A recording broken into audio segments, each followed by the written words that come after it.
Welcome to పొలిటెంట్ media. భక్తి భాస్కర ప్రేక్షకులకు నమస్కారం. మన జీవితంలో ఎన్ని కష్టాలున్నా, ఎన్ని కలతలున్నా వాటన్నింటినీ చిటికెలో దూరం చేసి మనసుకు ప్రశాంతతను, జీవితానికి ఆనందాన్ని ప్రసాదించే ఏకైక దైవం ఆ ముక్కంటి బోళాశంకరుడు. శివార్చన అంటేనే సకల పాపహరణం. జగద్గురువైన ఆ పరమశివుడికి పూజలన్నా, సేవలన్నా ఎంత ఇష్టమో అన్నిటికంటే మిన్నగా అభిషేకం అంటే అంత ప్రీతి. అందుకే స్వామిని మనం అభిషేక ప్రియుడు అని పిలుచుకుంటాం. పలు పురాణాలు, వేదాలు చెబుతున్న ప్రామాణిక విషయాల ప్రకారం మనం పరమశివునికి చేసే ఒక్కో అభిషేకానికి, ఒక్కో అర్చనకు ఒక్కో ప్రత్యేకమైన అద్భుత ఫలితం ఉంది. అసలు ఏ ద్రవ్యంతో అభిషేకం చేస్తే ఎలాంటి పుణ్యం లభిస్తుంది, ఏ పూలతో పూజిస్తే ఎలాంటి కష్టాలు తీరిపోతాయి వంటి విషయాలు తెలుసుకునే ముందు ఈ వీడియోని ఎక్కడ స్కిప్ చేయకుండా పూర్తిగా చూడండి. ముందుగా స్వామికి అత్యంత సులభమైన, అత్యంత ప్రీతికరమైన సేవ జలాభిషేకం. భగవంతుడా, నాకు ఏమీ తెలియదు, నా దగ్గర ఏమీ లేదు అనుకునే భక్తుడు సైతం నిండు మనసుతో, భక్తితో కేవలం దోసెడు నీళ్లు తీసి స్వామి తలపై పోస్తే చాలు ఆ బోళాశంకరుడు సంతుష్టుడైపోతాడు. కోరిన వరాలన్నీ గుమ్మరిస్తాడు. పరమ పవిత్రమైన గంగాధరునికి శుద్ధ జలంతో అభిషేకం చేయటం వల్ల మనకు తెలియకుండానే మనం చేసిన జన్మజన్మల పాపాలన్నీ నశించిపోతాయి. మన అంతరాత్మ పునీతమవుతుంది. మానసిక ప్రశాంతతను కోరుకునేవారు ప్రతిరోజు శివునికి జలాభిషేకం చేయడం అస్సలు మర్చిపోకండి. ఇక ఆ తర్వాత విశేష ఫలితాన్నిచ్చేది పంచామృతాభిషేకం. పాలు, పెరుగు, నెయ్యి, తేనె, చక్కెర ఈ ఐదింటి కలయికే పంచామృతం. శివునికి పంచామృతాలతో అభిషేకం చేయటం వెనుక ఒక పరమార్థం ఉంది. జీవాత్మను పరమాత్మతో అనుసంధానం చేసే ఒక దివ్యమైన ప్రక్రియ. ఎవరైతే శివలింగానికి పంచామృతాలతో అభిషేకం చేస్తారో వారి జాతకంలో, జీవితంలో ఉన్న సమస్త దోషాలు తొలగిపోతాయి. సంపూర్ణ ఆరోగ్యంతో పాటు సకల సౌఖ్యాలు ఆ ఇంట వెళ్లి విరుస్తాయి. అలాగే మహాదేవుని ఒంటి నిండా ఉండేది ఏంటో మనకు తెలుసు, విభూతి. అందుకే శివునికి భస్మాభిషేకం చేయడం పరమ పుణ్యప్రదం. సంసారంలోని కష్టాలు, సకల బాధల నుంచి రక్షణ పొందాలి అంటే భస్మాభిషేకం చేయాలి.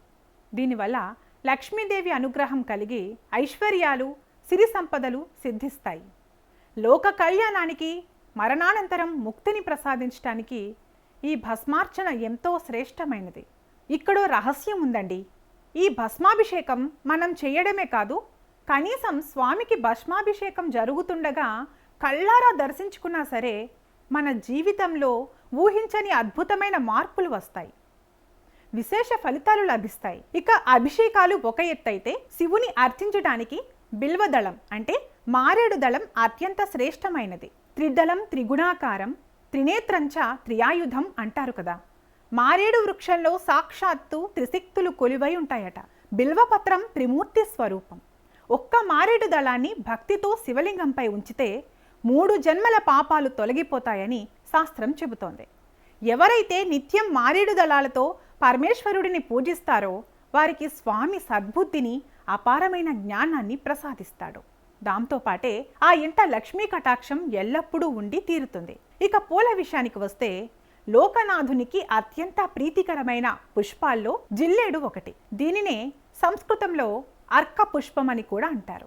లోకంలో ఎవరైనా సరే దారిద్ర్య బాధలతో, అప్పుల సమస్యలతో, ఆర్థిక ఇబ్బందులతో సతమతమవుతుంటే వారికి జిల్లేడు పూల పూజ ఒక సంజీవని లాంటిది. ఒక జిల్లేడు పువ్వుతో శివుడిని పూజిస్తే 10 బంగారు నాణాలు దానం చేసినంత మహాపుణ్య ఫలితం లభిస్తుందని పురాణాలు చెబుతున్నాయి. పూర్వజన్మ కర్మల వల్ల వచ్చే ఎలాంటి దోషాలైనా సరే ఈ పూజతో విముక్తి లభించి తీరని దారిద్ర్యం తొలగిపోయి ఐశ్వర్య ప్రాప్తి కలుగుతుంది.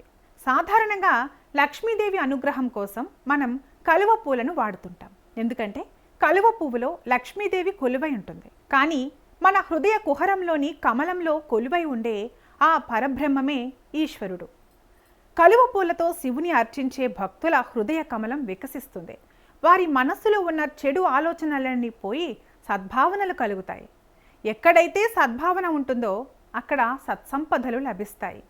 భక్తి జ్ఞానాలతో పాటు ఆ కుటుంబంలో సుఖ సంతోషాలు నిరంతరం ప్రాప్తిస్తాయి. చివరిగా మహేశ్వరుడికి ఎంతో ఇష్టమైన మరొక పుష్పం బిళ్ళగన్నేరు.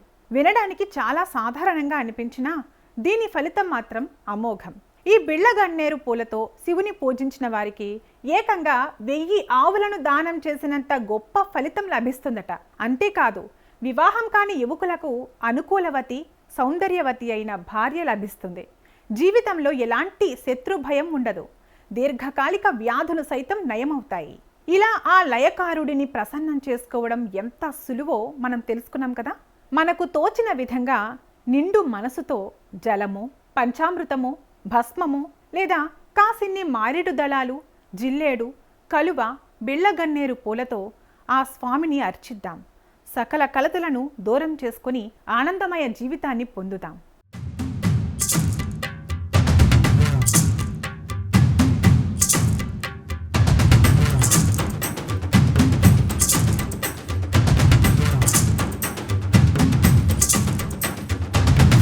ఈ వీడియో మీకు నచ్చినట్లయితే తప్పకుండా లైక్ చేయండి. మీ స్నేహితులకు, ముఖ్యంగా కొత్తగా పెళ్ళైన జంటలకు షేర్ చేయండి.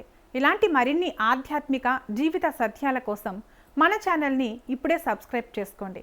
సర్వే జనా సుఖినో భవంతు.